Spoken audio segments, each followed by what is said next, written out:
Bem, o assunto da nossa próxima conferência é um defensor para o nosso tempo. Temos aqui uma ilustração provocante que faz pensar. As tábuas da pedra e o dedo de Deus em segundo plano. E Êxodo capítulo 31, versículo 18 diz: E deu a Moisés, quando acabou de falar com ele no monte de Sinai, as duas tábuas do testemunho, tábuas de pedra escritas pelo dedo de Deus. Então Deus escreveu em pedra os 10 mandamentos. E os escreveu com o seu próprio dedo. Êxodo 32, versículo 16 diz: E aquelas tábuas eram obra de Deus, também as escrituras eram escrituras de Deus, colocadas por ele sobre as tábuas. De fato, há na Bíblia apenas algumas vezes em que Deus escreve. E nessas ocasiões, ele o faz com o próprio dedo. Desta vez, em Êxodo 32, versículo 16, Deus escreveu os 10 mandamentos em pedra com o seu próprio dedo. Jesus também escreveu na areia com o seu dedo. E quando Babilônia estava prestes a cair, Amão escreveu com o dedo na parede. Portanto, é fascinante. O próprio Deus escreveu com o seu próprio dedo.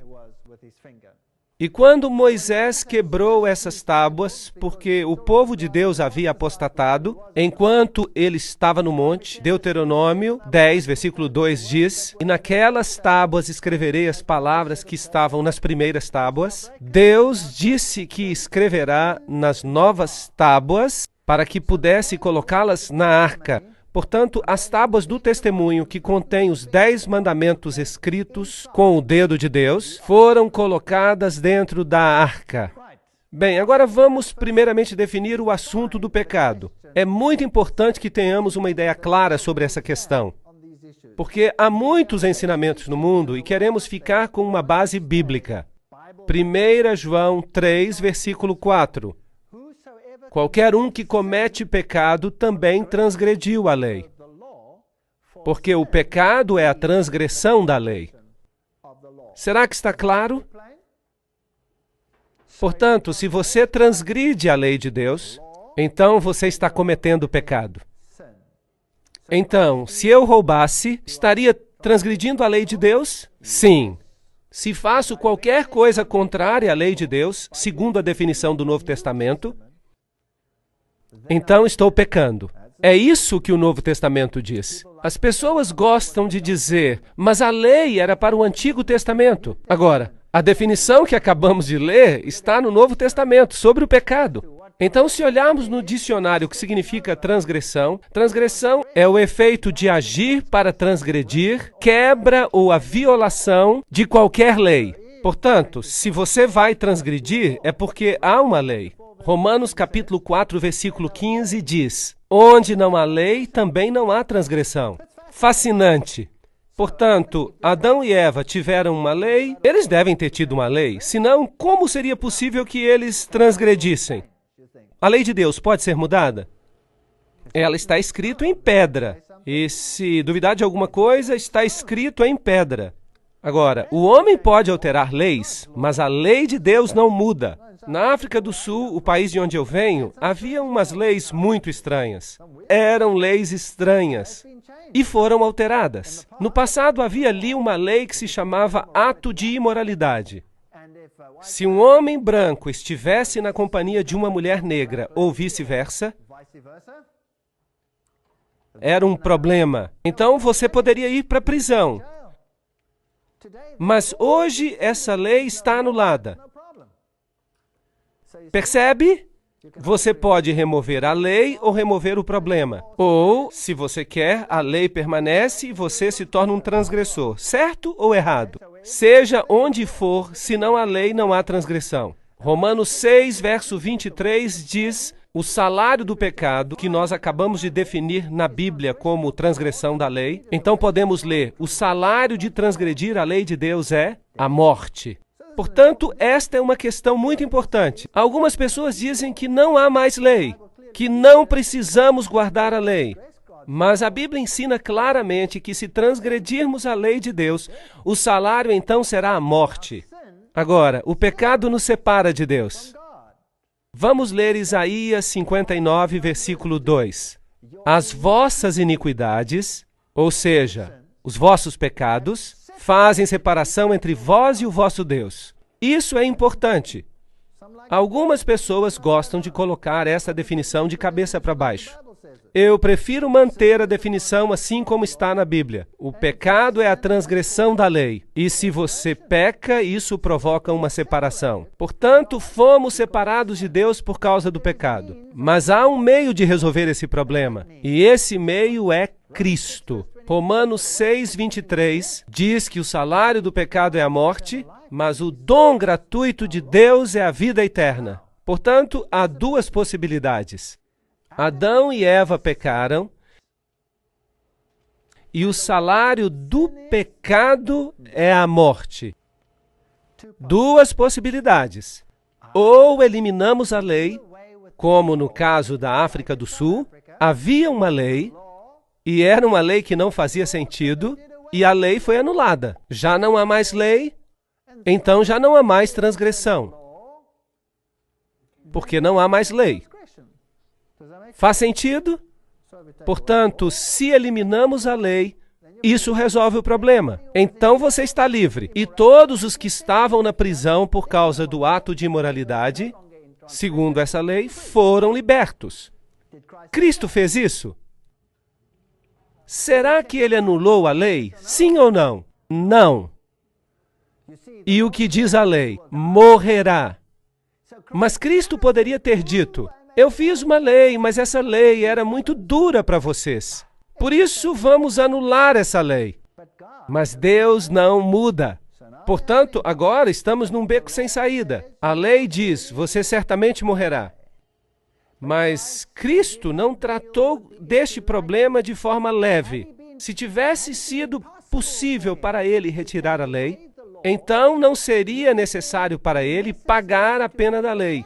Sim ou não? Não. Assim que Cristo veio para morrer, e isso significa que ele pagou a pena, certo?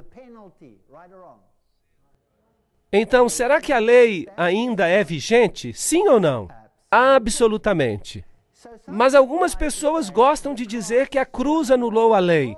Mas eu gostaria de dizer que a cruz é justamente a garantia de que a lei está vigente. A cruz é a garantia de que a lei ainda está vigente.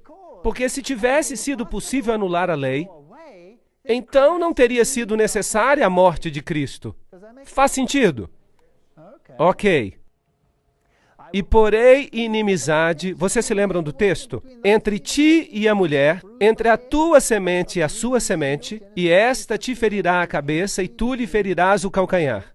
Haveria inimizade entre o diabo e Cristo, porque pela graça sois salvos mediante a fé, e isso não vem de vós, é dom de Deus. Não vem das obras para que ninguém se glorie. Estes textos são confusos? Não. Posso ser salvo guardando a lei? Não. Sou salvo por meio da graça. Cristo pagou a pena por mim. E ele morreu por mim, e por meio da graça sou salvo. Se eu aceito o seu dom de salvação, estou salvo pela graça.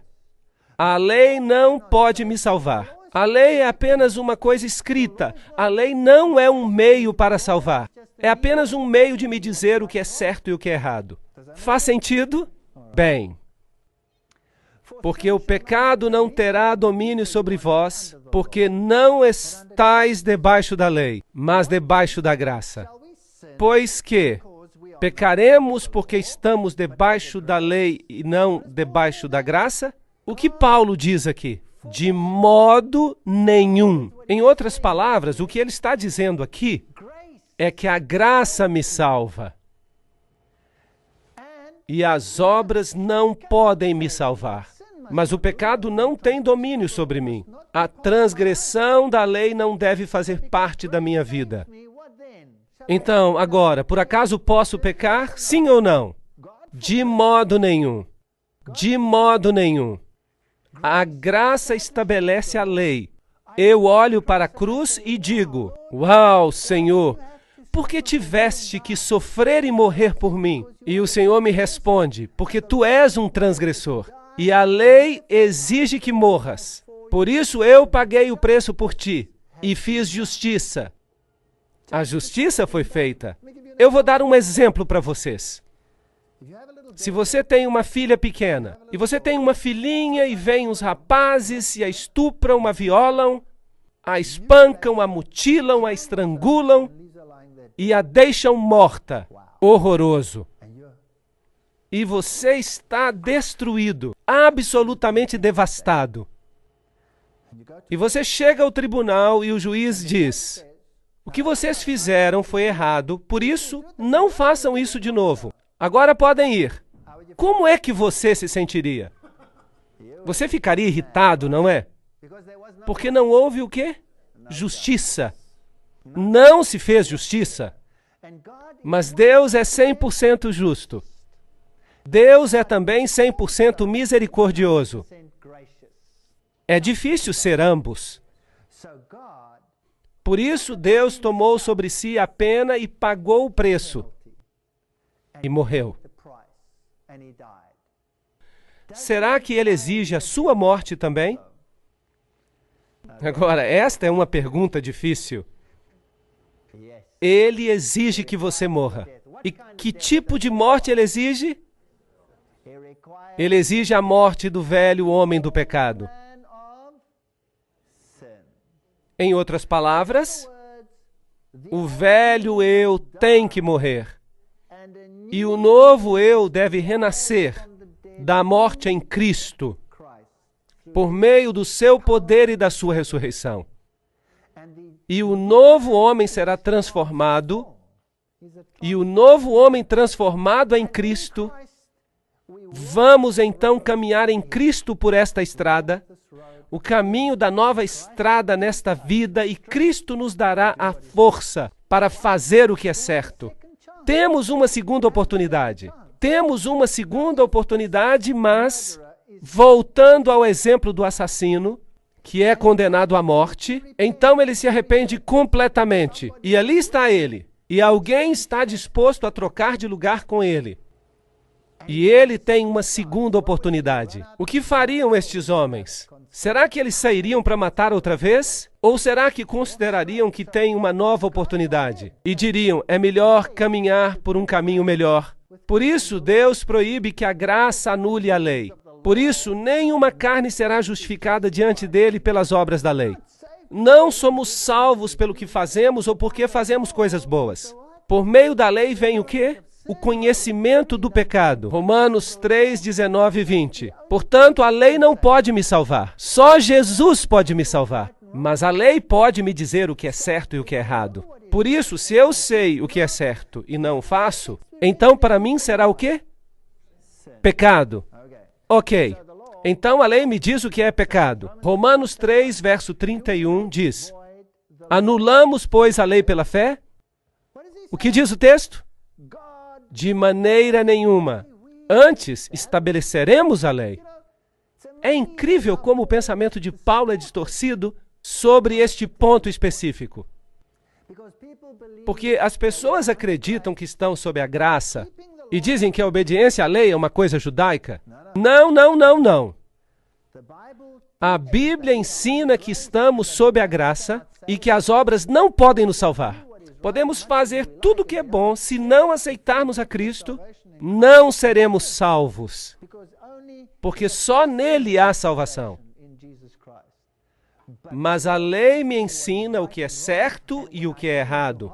Quando eu estou em harmonia com Cristo, eu vou guardar os seus mandamentos. Jesus diz: se me amais, guardareis os meus mandamentos. Romanos 3, versículo 31. E assim a lei é santa e o mandamento santo, justo e bom. Romanos 7, versículo 12. Portanto, a Bíblia me ensina claramente que a cruz não substitui a lei. Em vez disso, ela a estabelece. Estabelece a autoridade da lei. Porque se tivesse sido possível tirar a lei, então Cristo não precisaria ter vindo para morrer. Portanto, agora nenhuma condenação há para os que estão em Cristo Jesus, que não andam segundo a carne, mas segundo o Espírito. O Espírito gosta do pecado? Não. O Espírito não gosta do pecado. Assim que, se você está em Cristo, dizendo ao Senhor, quero fazer a tua vontade, mostra-me o que é certo e o que é errado, e a fazer o que é certo. O pecado quebrou essa relação, e Deus fez para Adão e para sua mulher túnicas de pele, para vesti-los. Gênesis 3, versículo 21. É que eles tinham perdido as suas vestes de justiça.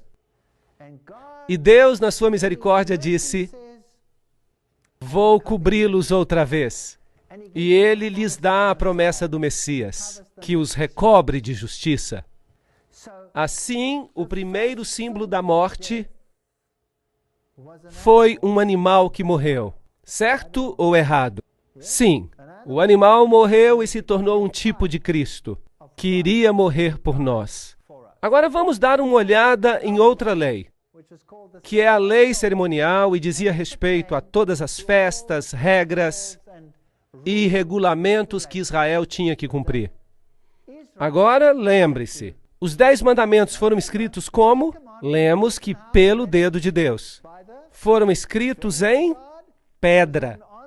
E onde é que tinham que ser postos? Na arca. O cerimonial da lei foi escrito por Moisés e colocado ao lado da arca. Vamos ler cuidadosamente. E aconteceu que Moisés, tendo acabado de escrever num livro todas as palavras desta lei, quem escreveu? Moisés. Foi num livro. Num livro, não foi em tábuas de pedra. E quando foram acabadas, deu ordens aos levitas que levassem a arca para o Senhor, dizendo, tomai este livro da lei. Que livro? O livro da lei. E ponde ao lado da arca da aliança do Senhor vosso Deus, para que ele esteja por testemunha contra ti. Agora lembre-se, grave isto na memória. É bom memorizar a palavra de Deus. Uma tem que estar ali e é o livro da lei, está fora e serve como testemunho contra nós. A lei cerimonial é um testemunho contra nós. Assim que esta lei nos diz algo acerca de nós mesmos. Certo ou errado? Ela nos diz que somos pecadores. A lei dos 10 mandamentos nos diz o que é pecado. Mas esta lei nos diz qual é a nossa parte neste processo. Ela nos indica a solução. Ela nos aponta para a solução. Existem 2 leis diferentes. Portanto, uma estava nas tábuas de pedra, escritas pelo dedo de Deus e colocadas na arca. A outra foi escrita em pergaminho, como um livro da lei, e colocado ao lado da arca. Agora, a lei moral está na Bíblia. São os 10 mandamentos, que em Tiago são chamados de lei real. São chamados de lei da liberdade, não a lei da escravidão. Vou lhes dizer algo. Se todo mundo neste planeta guardasse os 10 mandamentos, todos seríamos livres, certo? Você poderia sair de casa, entrar no seu carro, sem ter que fazer seguro, nem precisaria de chave, bastaria entrar no carro, pisar no acelerador, não precisaria olhar para a direita ou para a esquerda, por medo de alguém lhe golpear a cabeça. Você estaria livre se todos obedecessem à lei de Deus. Certo ou errado? Ok.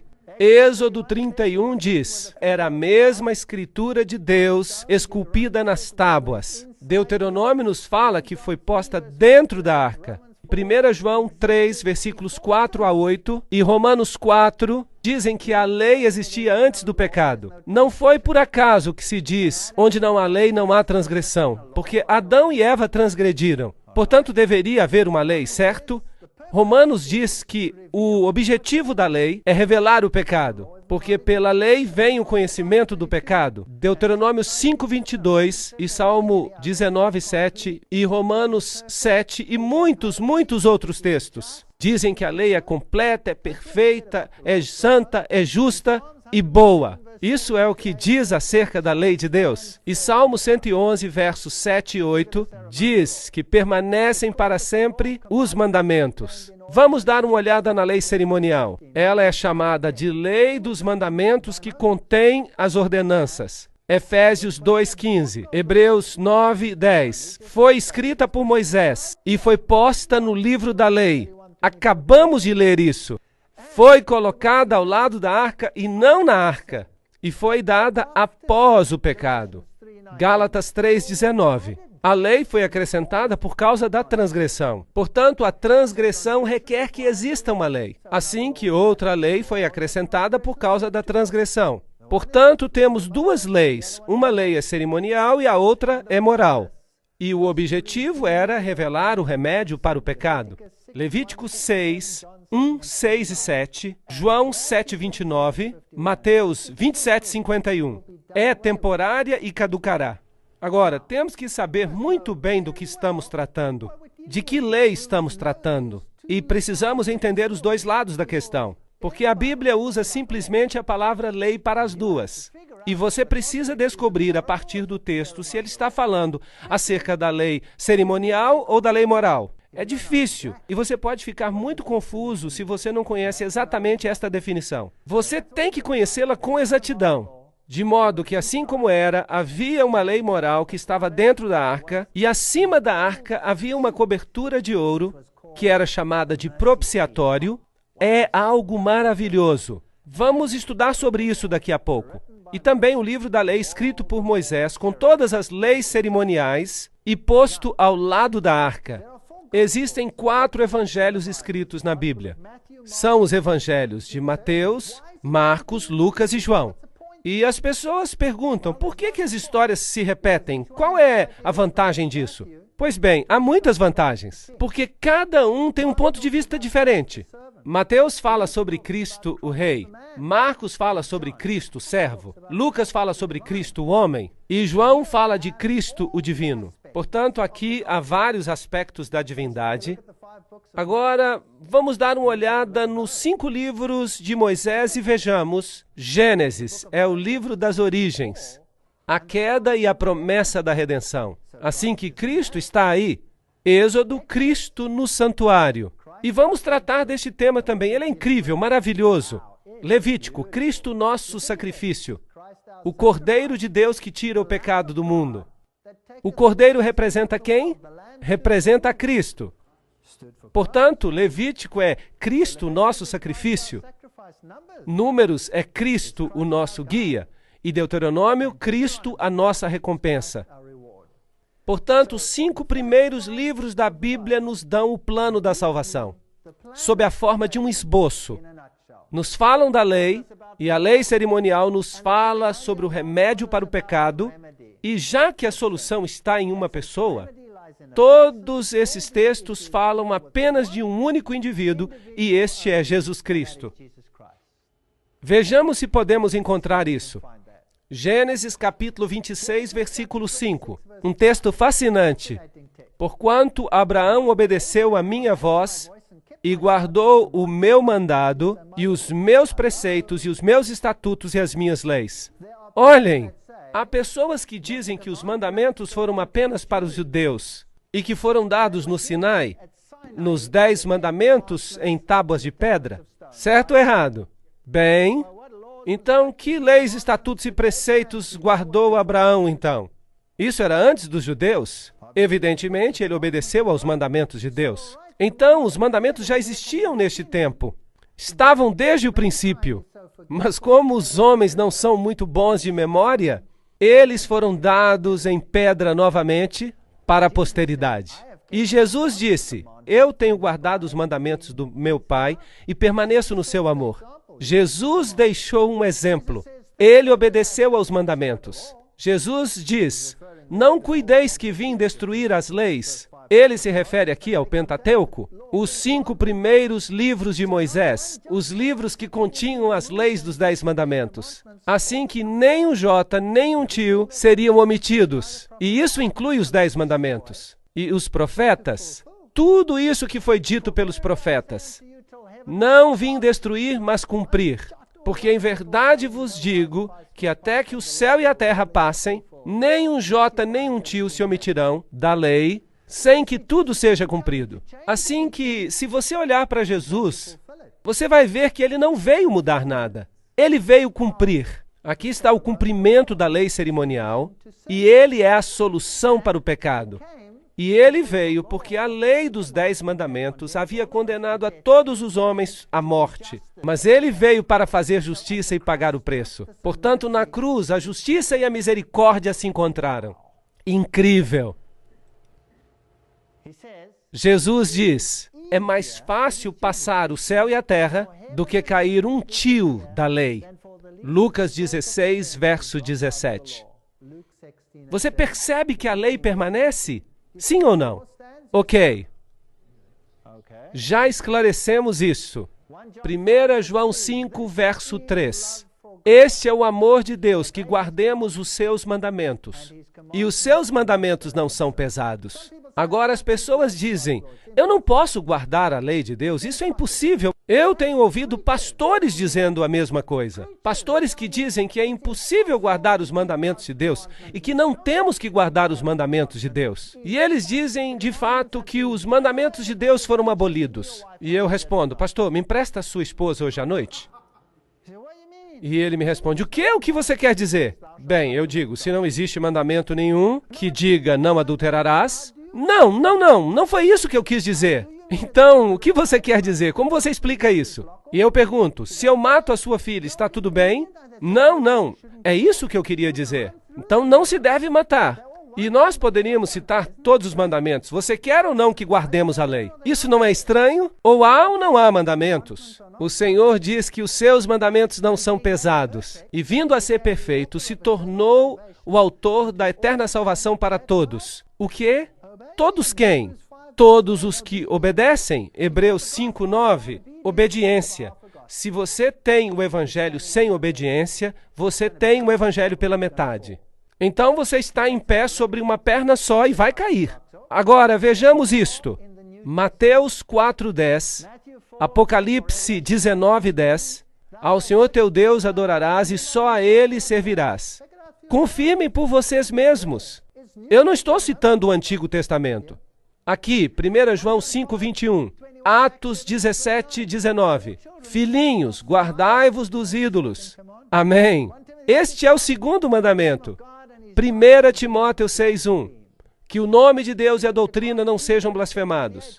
Se você olhar com atenção, Marcos 2:27 e 28, Hebreus 4:4. O sábado foi feito por causa do homem e não o homem por causa do sábado. Portanto, o Filho do Homem até do sábado é o Senhor. Aqui, honra teu pai e tua mãe. Mateus 19:19. Não matarás.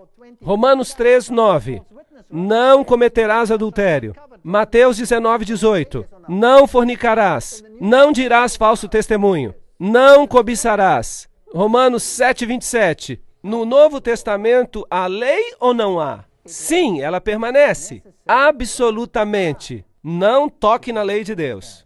Foi necessário que Deus morresse, porque essa lei ainda vigora. Gálatas 3:19. Logo, para que a lei? Foi ordenada por causa das transgressões até que viesse a semente a quem a promessa tinha sido feita. Qual foi a semente? Quem é? Acabamos de falar acerca disso. Jesus. E houve uma lei que foi acrescentada por causa da transgressão. Agora pensem, senhoras e senhores. Transgressão requer que haja uma lei, certo? Portanto, vamos ler um pouco de forma diferente. Digamos, houve uma lei que foi acrescentada porque outra lei foi transgredida. Será que isso é o que diz? Então, que lei foi transgredida? Os 10 mandamentos. Que lei foi acrescentada por causa da transgressão? A lei cerimonial. Ahá!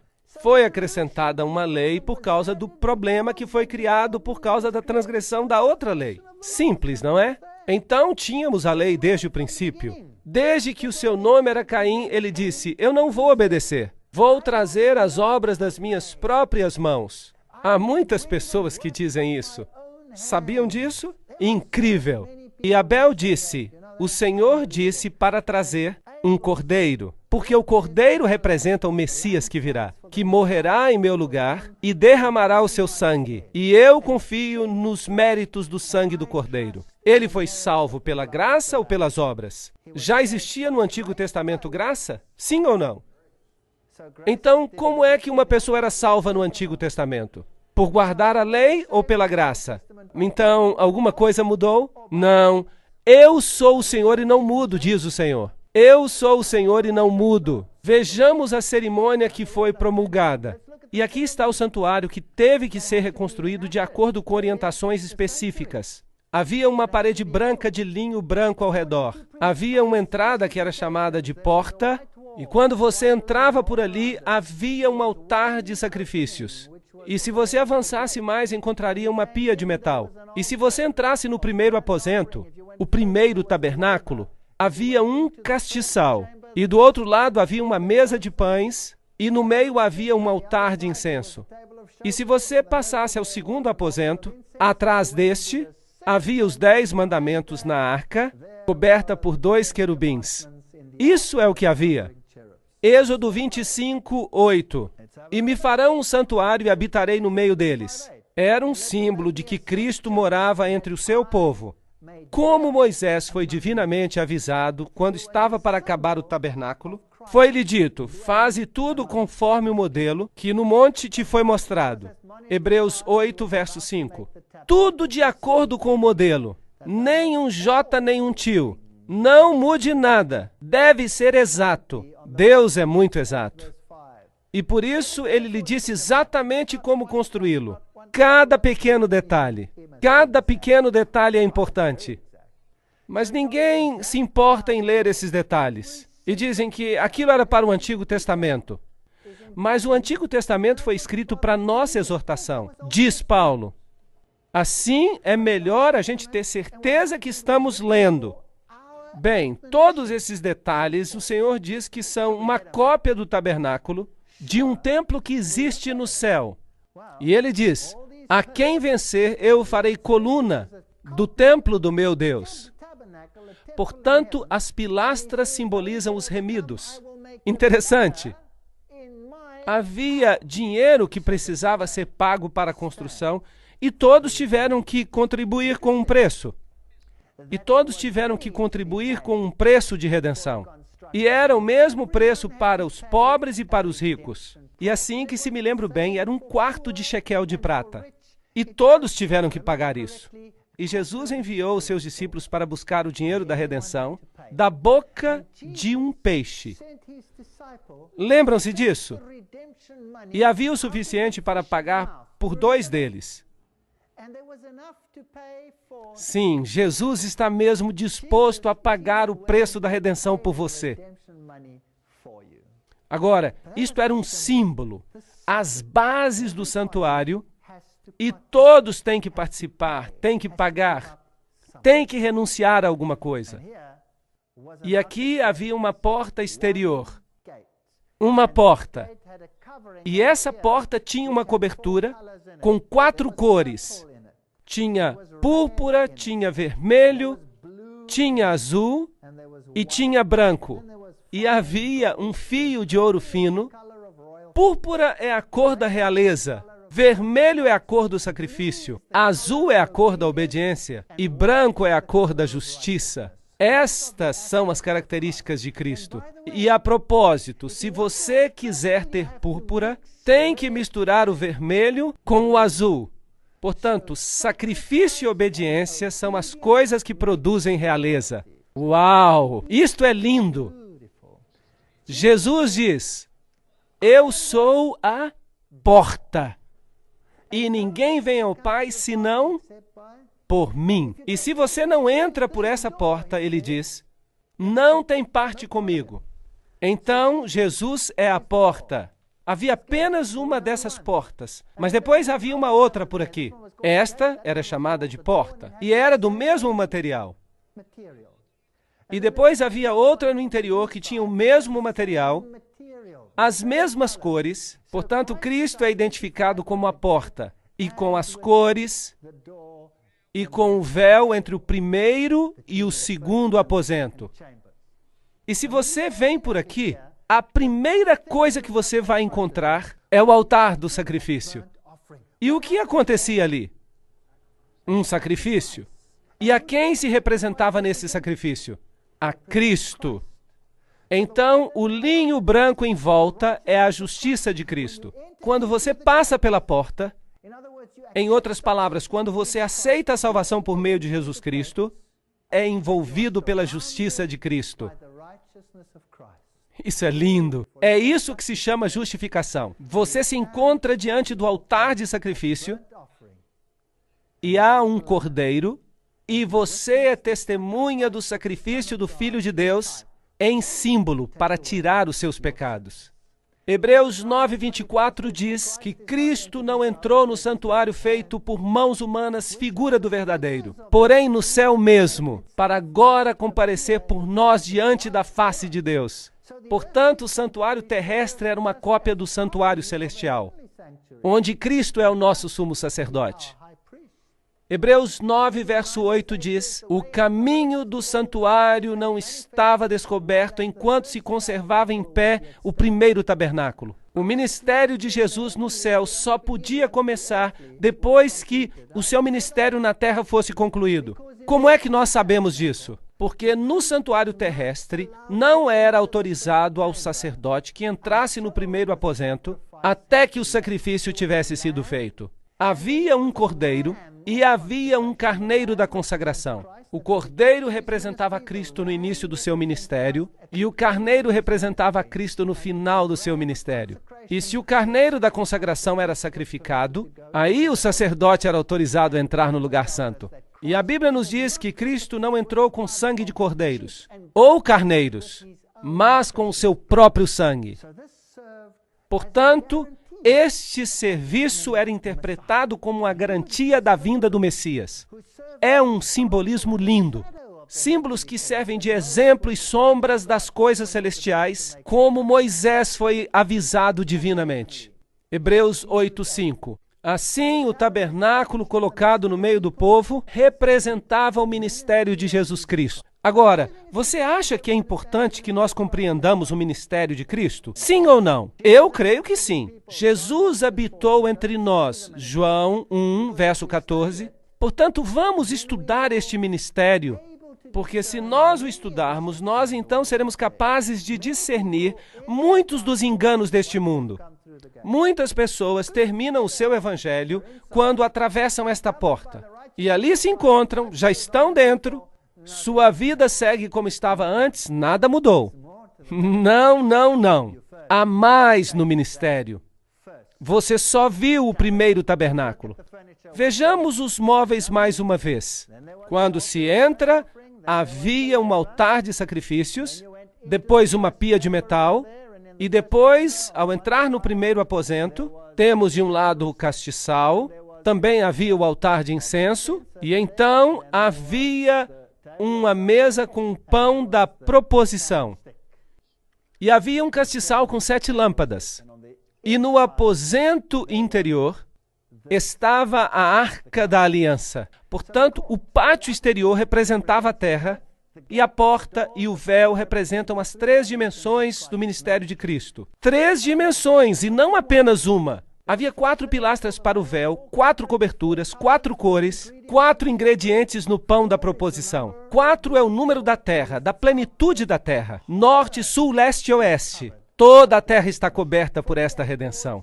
48 tábuas, 60 pilastras, múltiplos de 144.000. As bases foram feitas de prata, como está dito. Tudo feito a partir do dinheiro da redenção, porque ninguém pode colocar um outro fundamento ao que está posto, que é Jesus Cristo. Ele é o fundamento. 5 barras seguram uma estrutura. 5 fatores mantêm a unidade do Espírito. Lembram-se? Há um só corpo, um só Espírito, um só Senhor, uma só fé e um só batismo. E um só Deus e Pai de todos. 5 fatores que garantem a unidade do santuário. Agora vamos ao sacrifício. Trazia-se o cordeiro e o pecador se apresentava diante do cordeiro.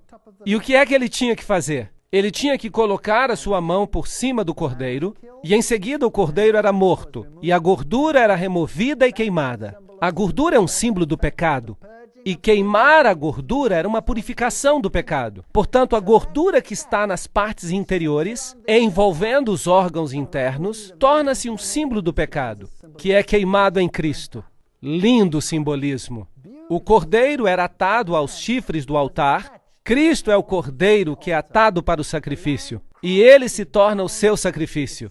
Assim, o cordeiro era atado com uma corda e era preciso que se sacrificasse o cordeiro. Era necessário que a pessoa tomasse parte disso.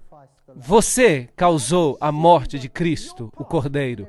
O sumo sacerdote tomava o sangue e o sumo sacerdote, em certo sentido, levava o sangue do cordeiro que purifica dos pecados. E o próprio sumo sacerdote, que era também um símbolo de Cristo, claro que nesse sistema, o sumo sacerdote e o cordeiro são, na realidade, um mesmo símbolo. Mas, naturalmente, o cordeiro acaba morto depois do processo.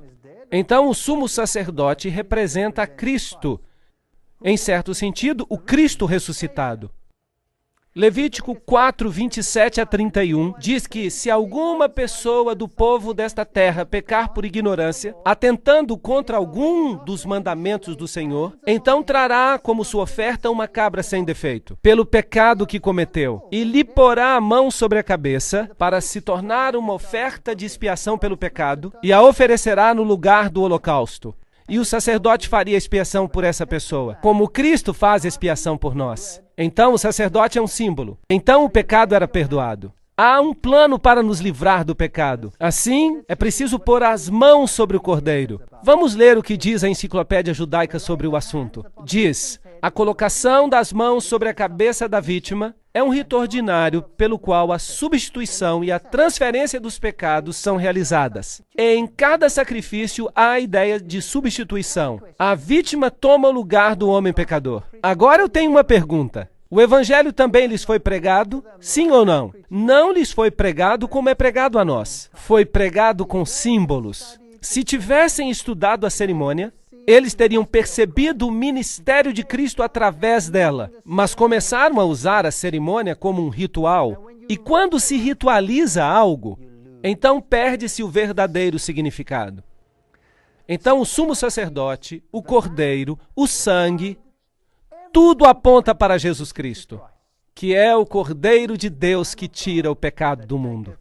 João 1, verso 29. Ei-lo, olhem para ele. Aí está a tipologia. É fascinante. Quando Abraão teve que sacrificar a Isaque, e ele tinha que fazê-lo no Monte Moriá, o mesmo monte onde depois o templo foi construído. E o templo representa o santuário, o ministério de Cristo. Quando se escavava o Monte Moriá, percebeu-se que Salomão criara uma pedreira de onde se tiravam blocos de pedra. E isso criou um vale entre as duas colinas. E uma colina foi chamada de Gólgota. É fascinante que o Monte Moriá era uma colina e que Jesus morreu no Monte Moriá. Uau! Ele morreu no mesmo monte, simbolizando a morte do Cordeiro. Meus filhinhos, estas coisas vos escrevo para que não pequeis. Mas se alguém pecar, temos um advogado junto ao Pai, Jesus Cristo justo. Portanto, Cristo morreu, e agora que ele morreu, ele ressuscitou e se tornou um advogado para nós. Então, o trabalho de Cristo terminou na cruz, ou Jesus continua fazendo algo? Ele ainda está fazendo o seu trabalho. Sim, o preço do pecado foi pago plenamente, mas a obra de Cristo não está terminada ainda. Cristo é ainda o advogado, nós podemos encontrar salvação nele. Mas ele foi ferido por causa das nossas transgressões, moído pelas nossas iniquidades. O castigo que nos traz a paz estava sobre ele, e pelas suas pisaduras fomos sarados. Se confessarmos os nossos pecados, ele é fiel e justo para nos perdoar. Devemos confessar a ele, sim ou não? Absolutamente.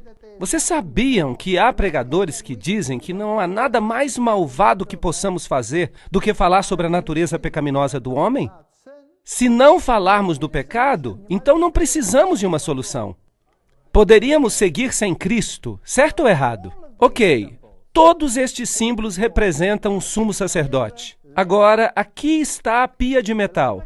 A pia de metal vinha logo após o sacrifício. Muitos sistemas religiosos vêm e querem aceitar a justiça de Cristo, vêm até a porta, aceitam o sacrifício expiatório na cruz, mas depois dizem, muito obrigado, agora estou salvo. Mas ainda falta lavar-se, sim ou não? A limpeza pelo renascimento, uma mudança deve ocorrer no caráter. Algo tem que acontecer, de modo que a pia de metal representa a lavagem por água. Ali está, e você se lavava na pia de metal, o sacerdote fazia isso como um símbolo, porque um tabernáculo estava preparado, o primeiro, em que havia o candelabro e a mesa e os pães da proposição. Isso se chama santuário. E o sumo sacerdote entrava nele diariamente, mas não sem sangue. Agora, isto é o que acontecia. Imagine isto. O pecador traz o cordeiro é abatido, as entranhas são queimadas, e o que sobra do cordeiro é finalmente queimado fora da cidade. E isso simboliza que Jesus ia morrer fora, que ele seria morto e eliminado fora da cidade. Então, o sumo sacerdote cozinharia uma porção, uma pequena porção como parte cerimonial, mas os críticos nos dizem que era do tamanho de uma ervilha, e ele tinha que comer. E simbolicamente, os pecados confessados ao cordeiro eram transferidos para o sumo sacerdote. Agora, ele simbolicamente levava os seus pecados como Cristo leva os nossos pecados. Agora, o sumo sacerdote fazia um sacrifício por si mesmo. Além de todos os pecados confessados que ele tomava sobre si próprio, ele levava aquele sangue e o levava para o santuário diariamente. E o colocava nas pontas do altar. Assim, um símbolo. Em símbolo, os nossos pecados foram removidos e colocados no registro do santuário. E a luz continuava queimando. A luz representa Jesus, a luz do mundo. Esta é uma representação da Arca de Tito, quando ele levou os móveis após a destruição de Jerusalém. E todas estas coisas foram levadas.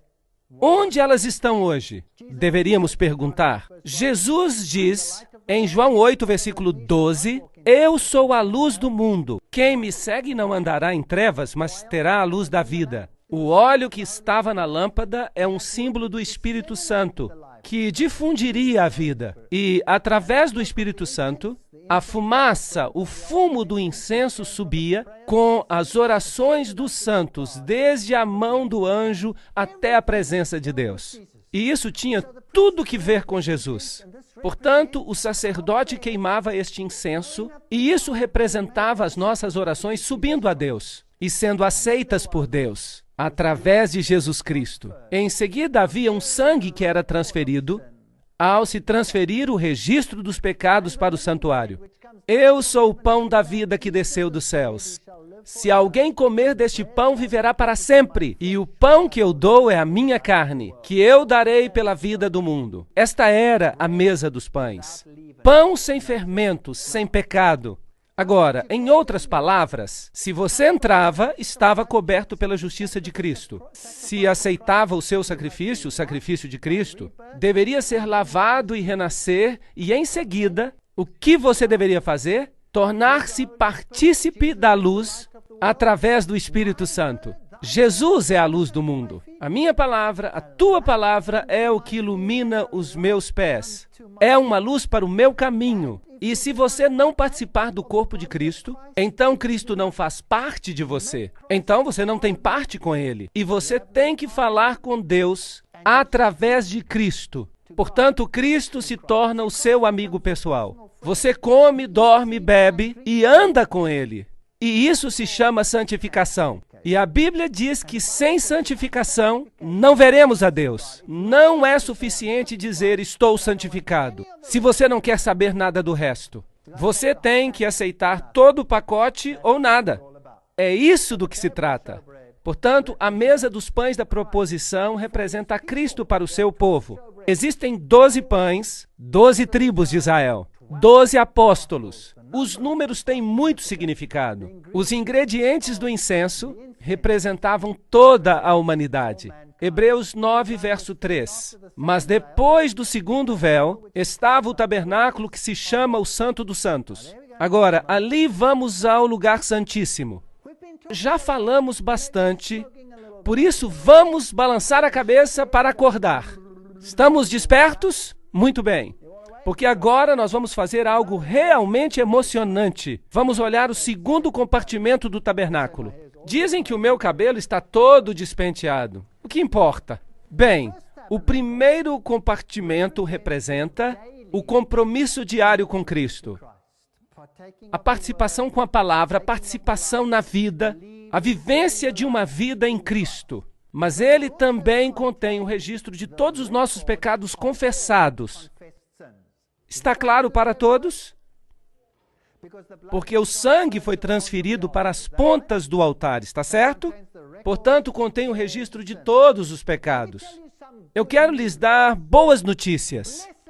Vocês são felizes se o registro dos seus pecados for transferido e registrado no santuário. Vocês são benditos. Essas não são más notícias, são boas notícias. Porque os pecados registrados ali estão perdoados. Vocês sabiam disso? Todos os pecados que você confessou e foram transferidos para o Cordeiro e para o sumo sacerdote foram registrados no céu, são os seus pecados confessados. Então, um dia, quando o registro do céu estiver a ponto de ser expurgado e limpo de todo pecado, abrirão os livros e dirão: aqui estão os registros dos pecados de Walter Weiff. E haverá uma lista tão longa que ela se estenderá 1000 vezes ao redor do mundo. Eu espero. E o diabo dirá, porque ele é o acusador dos irmãos, certo ou errado? E o que ele vai dizer? Eu sei que este homem cometeu muitos pecados. Mas nós então olharemos para o registro e ali estará escrito: perdoados. Haverá algo mais? Não. Mas ele também fez isso. Sim, de fato, ele fez, está aqui. Mas está escrito perdoado. Agora, se ele puder mencionar algum pecado que não conste da lista, você está em apuros. Portanto, entregue a sua lista ao santuário, confesse e renuncie, e você estará seguro. O juízo é uma boa notícia. Se os seus pecados estão ali no santuário, agora, no céu, um dia, eu tenho uma boa notícia para você. A redenção de Cristo é tão completa, você vai comparecer diante de Deus, e não apenas como pecador perdoado, mas como um indivíduo que nunca tivesse pecado. A que distância Deus vai lançar os seus pecados?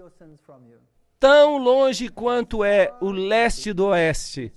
Isto é, infinitamente longe. Não há como eles voltarem para você. Comparecerá diante de Deus como se nunca tivesse pecado. E terá um direito perfeito ao céu, se o registro dos pecados estiver ali gravado. É a coisa mais linda do mundo, é a doutrina mais linda do mundo. Não há nada a temer se nós tivermos confessado os nossos pecados e os tivermos abandonado. Lembram-se de Maria Madalena? Lembram-se dela? Ela foi acusada, mas Jesus lhe disse: nem eu te condeno, certo? Isto é a graça. Isto se chama graça. E então, o que ele disse? Vai e não peques mais. O que é isto? Ele a colocou debaixo da lei. Portanto, a lei e a graça vão juntas. Então, agora o registro do pecado está ali, mas uma vez por ano o registro dos pecados era limpo. Uma situação bem mais séria. Ele tinha sinos ao redor dele. Romãs e sinos. Romãs e sinos, romãs e sinos. E os sinos soavam e lhe amarravam uma corda à perna. Porque se ele entrasse na presença do Deus Santo com pecados, ele morreria instantaneamente. E teriam que puxá-lo para fora do véu morto. Isso é uma coisa muito séria. de modo que era uma situação muito grave. O sacerdote fazia plena confissão dos seus pecados e se assegurava que todos os seus pecados tinham sido expiados. E em seguida entrava na presença do Deus Santo. Estava na presença, no lugar santíssimo. E havia ali os 10 mandamentos e as tábuas de pedra, os 2 anjos e a glória do Shekinah, que aparecia por cima dos 10 mandamentos, que contém a lei de Deus que condena o pecador à morte, se ele é um transgressor. E havia uma cobertura de ouro fino, o propiciatório, que representava a misericórdia de Cristo, cobrindo-nos da condenação da lei. Fascinante! Esta cobertura era de ouro, 1,5 côvado de altura. E as grades onde o sacrifício era queimado fora do altar eram também de 1,5 côvado de altura. Pequenos detalhes como este só me deixam impressionado. Em outras palavras, a justiça de Deus é tão elevada quanto a sua misericórdia. Incrível! Aqui ele entrava e aspergia o sangue especial no véu, que continha, evidentemente, os 10 mandamentos.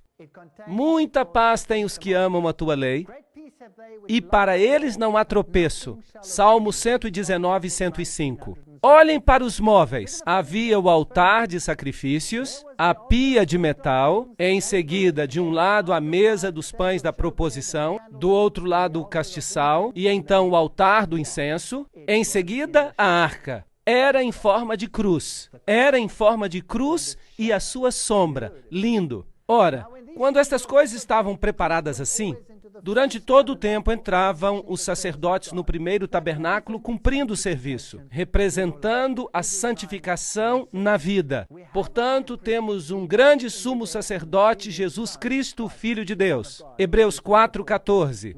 Temos este privilégio hoje? Temos um sumo sacerdote assim, que está assentado à destra do trono, ministro do tabernáculo, do verdadeiro santuário, que Deus fundou e não o homem. Existe um tabernáculo que Deus fez? Sim ou não? Ora, as Escrituras existem para nos admoestar e para nos dar a verdade. A Bíblia diz que há um santuário, e por isso eu creio que existe um santuário. Mas vindo Cristo por seu próprio sangue, entrou uma vez no santuário, vendo executado uma vez uma eterna redenção. Hebreus 9, 11 e 12. Cristo é o sumo sacerdote. E o véu do templo se rasgou em 2, de alto a baixo. O sistema de sacrifício terrestre chegou ao fim. A lei cerimonial foi abolida. Por quê? Porque foi cumprida em Cristo. Se agora eu pegar um cordeiro e o sacrificar hoje pelos meus pecados, eu estou dizendo que o sacrifício de Jesus não foi suficientemente bom.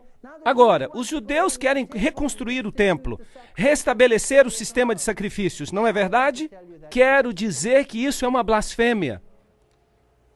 E jamais me lembrarei dos seus pecados e das suas iniquidades. Ora, onde há remissão destes, não há mais oferta pelo pecado. Tendo, pois, irmãos, ousadia, para entrar no lugar santíssimo pelo sangue de Jesus, pelo novo e vivo caminho, temos um novo pacto com Cristo, e é o mesmo que o antigo, mas este foi cumprido em Cristo, e agora eu olho para Jesus. Eu não tenho mais que olhar para os cordeiros e carneiros, tenho que olhar para Jesus. Portanto, o templo foi realmente eliminado e deve continuar assim. Tempo para um novo templo é o que eles dizem, mas eu não penso assim. Porque Cristo não entrou num santuário feito por mãos, figura do verdadeiro, mas no próprio céu. Para que vamos construir um na terra se já há outro no céu? Para quê? Não faz sentido. Certo, então observemos este serviço. Cristo, oferecendo-se uma vez para retirar o pecado de muitos, aparecerá uma segunda vez sem pecado aos que o esperam para a salvação. Portanto, pode salvar perfeitamente aqueles que se aproximam dele e de Deus. Tudo que o sumo sacerdote usava, todas as suas roupas representavam a Cristo. A veste interior é branca como a justiça de Cristo. A exterior, o éfodo e todos estes símbolos. A porta, o portão, o véu. Cada pedra, as 12 pedras, as 12 tribos, tudo remete ao tabernáculo. Mesmo o teto do tabernáculo. O revestimento exterior era de pele e representa a humanidade de Cristo. Em seguida, você tem as cores que estão associadas com as portas. Portanto, a pele de texugo simboliza a Cristo, que velou a sua divindade com a humanidade.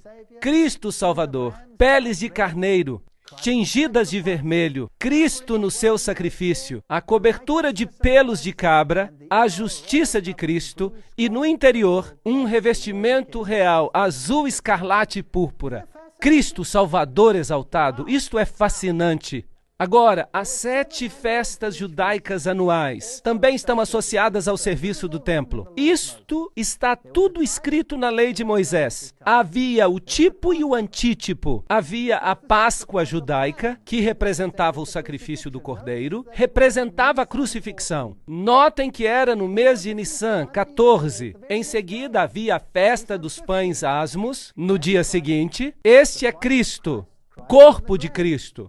Cristo na tumba, Nissan 15. E então tinha uma festa das primícias em Nissan 16. Assim temos 14, 15 e 16, os 3 dias da crucifixão, sexta, sábado e domingo da ressurreição. Assim que até nas suas festas anuais estavam celebrando a obra de Cristo. Isto é surpreendente, é incrível. E em seguida havia a festa das semanas, que era em Sivan 6. 50 dias depois, era o Pentecostes.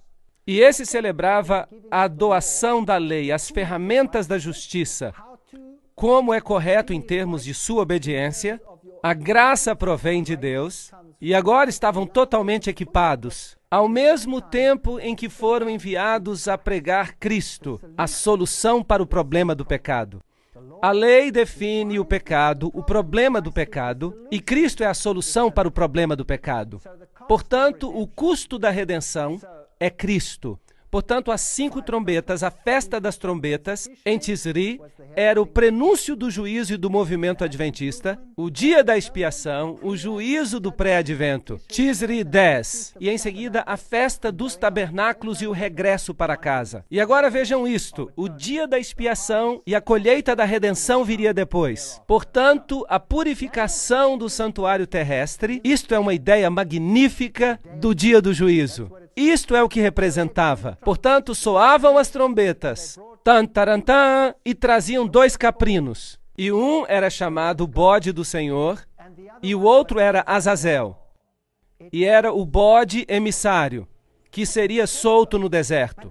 Azazel significa o mal, Lúcifer. Então eles lançavam sortes, e o bode emissário era conduzido para o deserto, e não era sacrificado, ele não morria. Ele era apenas levado para o deserto, mas o bode do Senhor era sacrificado.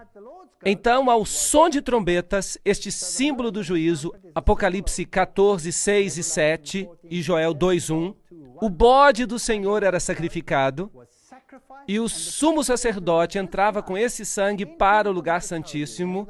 Lembram-se dos sinos e das cordas amarradas aos seus pés? Hebreus diz: mas no segundo aposento, o lugar santíssimo, só o sumo sacerdote, uma vez por ano, entrava, não sem sangue. Levítico 16, 19. E daquele sangue aspergirá sobre o altar com o seu dedo 7 vezes e o purificará. Portanto, isto purificava o santuário das imundícias dos filhos de Israel e o santificava. Lembram-se que todos os pecados estavam registrados ali. Todas estas coisas do santuário precisavam ser limpas. Assim farás a expiação pelo santuário por causa das imundícias dos filhos de Israel e das suas transgressões e de todos os seus pecados. E assim farás para a tenda da congregação, que reside com eles no meio das suas imundícies. Portanto, todas as coisas tinham que ser limpas a partir do registro do pecado. Portanto, o sumo sacerdote tomava todos os pecados que tinham sido confessados no final daquele ano e saía e colocava suas mãos sobre o bode emissário e pressionava suas mãos sobre ele e transferia o registro dos pecados. Quem te fez pecar? Quem te fez pecar? Satanás te fez pecar. Portanto, se Satanás te fez pecar, esse registro é transferido para o bode emissário, Azazel, que significa Lúcifer. E ele um dia pagará o preço pelos pecados perdoados. Se você não confessou os seus pecados, quem pagará por eles? Você pagará. Agora, ele não se torna o portador do pecado porque a Bíblia diz, sem o derramamento de sangue não há o perdão dos pecados. Então ele é enviado ao deserto, porque naquele dia se fará expiação por vós para vos purificar, e sereis purificados de todos os pecados, os vossos pecados diante do Senhor. Levíticos 16:30. Então, no dia do juízo, você estará diante de Deus com quantos pecados sobre si? Nenhum. Não é espantoso? Isto é fenomenal.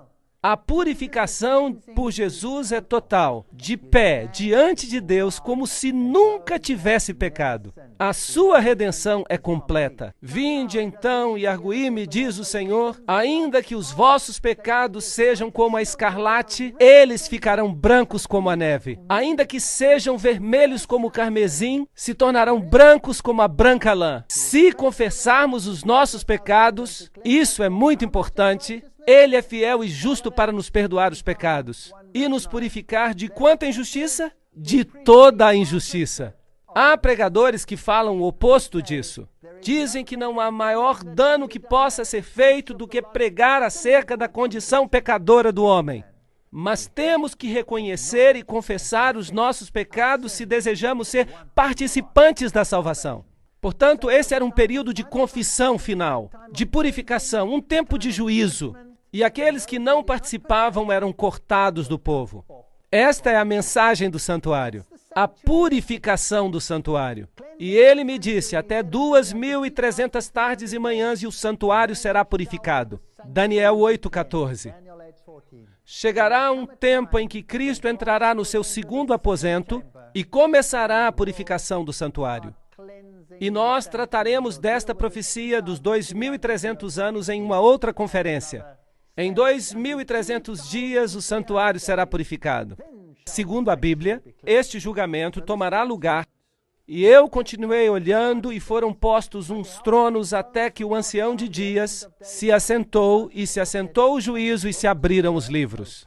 E eis que veio um como filho do homem e se dirigiu ao ancião de dias. E o fizeram chegar até ele, porque há determinado um dia em que há de julgar o mundo. Atos 17:31. É melhor que tomem nota do juízo. Está vindo. Segundo aos Coríntios 5:10. Porque todos precisaremos comparecer diante do tribunal de Cristo, para que cada um receba segundo o que tiver feito por meio do corpo, ou bem ou mal. Portanto, onde você gostaria que os seus pecados estivessem? Na sua cabeça ou nos registros do santuário? Ei, é melhor tê-los no registro do santuário.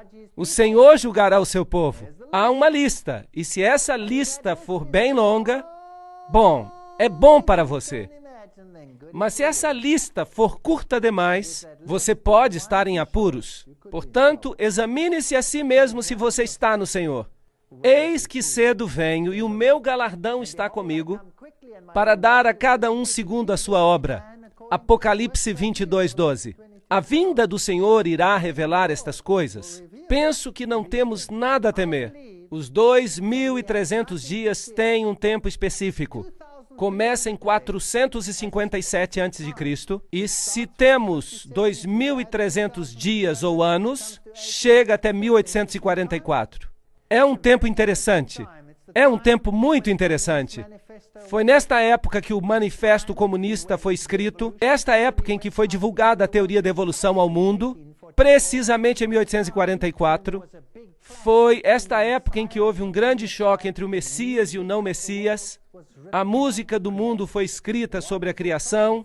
Temei a Deus e dai-lhe glória, porque é vinda a hora do seu juízo. Qual será a norma de julgamento? Vamos perguntar à Bíblia. Assim falai e assim procedei. Como devemos ser julgados pela lei da liberdade? A lei vai ser o padrão de julgamento. Tiago 2, verso 2. Vamos ouvir a conclusão de toda a questão. Eclesiastes 12, 13 e 14. Temei a Deus e guardai os seus mandamentos, porque isto é o dever de todo homem. Porque Deus há de trazer a juízo toda obra, e até tudo que está encoberto, quer seja bom, quer seja mal. Será que ouvimos muito falar sobre isso no mundo hoje? Não, não, não. Se me amais, diz Jesus, guardareis os meus mandamentos.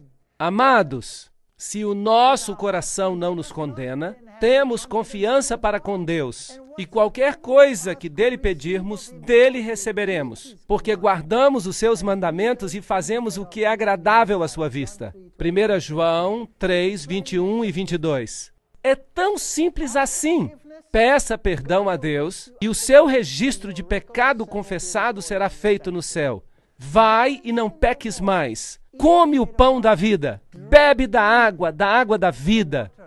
Toma a luz do mundo, a luz viva. Come e bebe da tua religião. Não é bom ter uma religião pela metade.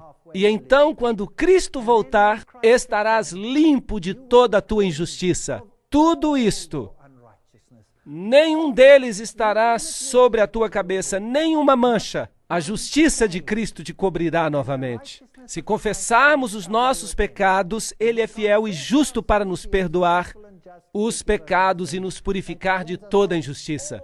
1 João 1, verso 9. Arrependei-vos, pois, e convertei-vos para que sejam apagados os vossos pecados. Este é um evangelho que não escutamos hoje em dia. Mas esta é a verdade, senhoras e senhores. Esta é a verdade. Crê no Senhor Jesus e será salvo. Mas acreditar é fé, e a fé sem fazer algo, sem obras, é inútil. Quem é injusto, faça injustiça ainda. E quem está sujo, suje-se ainda. E quem é justo, faça justiça ainda. E quem é santo, seja santificado ainda. Apocalipse 22, 11. Muito em breve esse decreto vai sair, e a porta da graça fechará. E se você estiver no lugar imundo, será tarde demais. Você permanecerá imundo. Se você estiver do lado justo, permanecerá justo. E muito em breve o Senhor virá. O Senhor não retarda a sua promessa. Ele é longânimo para conosco, não querendo que ninguém se perca, mas que todos cheguem ao arrependimento. Às vezes eu me pergunto, quando eu vejo o mundo desta forma, Senhor, por que tu não vieste ainda? Há gente que diz que Deus vai ter que pedir desculpas a Sodoma e Gomorra se não voltar logo, porque as coisas estão tão más. Mas eu sei que o caráter de Deus é muito paciente. Aqui está a paciência dos santos. Aqui estão os que guardam os mandamentos de Deus e a fé de Jesus. Jesus virá em breve. Em breve virá sobre as nuvens. E esta é a minha oração. Que cada um de nós tenha um entendimento correto do que significa servi-lo. O serviço não significa simplesmente cantar aleluias. Significa aceitá-lo como Salvador pessoal. Meu Salvador pessoal e meu Rei. E um rei é alguém a quem tem que se obedecer. Não porque ele queira mandar em mim, não. Jesus, o Senhor, demonstrou que veio para lavar os pés, não é verdade? Ele não veio para dominar sobre nós, mas nos pede obediência porque isto é bom para nós, é o certo para nós. E ele diz, escreverei as minhas leis sobre os seus corações. Este vai ser o nosso novo pacto. E quando a lei estiver no nosso coração, vamos fazer o que é correto. Eu lhes asseguro que as suas relações vão melhorar. O amor uns pelos outros vai melhorar se voltarem para a obediência, regressando a um relacionamento de obediência a Deus. E não precisamos temer nada quanto ao juízo se tivermos confessado os nossos pecados. Nada. E quanto mais longa for a lista de pecados confessados no céu, melhor. Porque isso significa que todos estão lá e podemos renunciar e esquecê-los. Esta é a minha oração para vocês. Na palestra que se segue, vamos ver o outro lado da moeda, porque até agora eu tenho me esforçado para mostrar para vocês os critérios que a Bíblia apresenta quanto à salvação e um relacionamento com Cristo, e o que os dois implicam. Amanhã veremos as contrafações. Vamos identificar o anticristo pelo nome. Eu sei que alguns poderão ficar chocados ou ofendidos, mas se ficarem zangados, fiquem zangados comigo, mas não com a palavra de Deus. Podem até jogar tomates em mim, mas continuem vindo, continuem assistindo, alimentando-se da palavra. Vamos ver que é possível analisar tudo isso junto. Muito obrigado.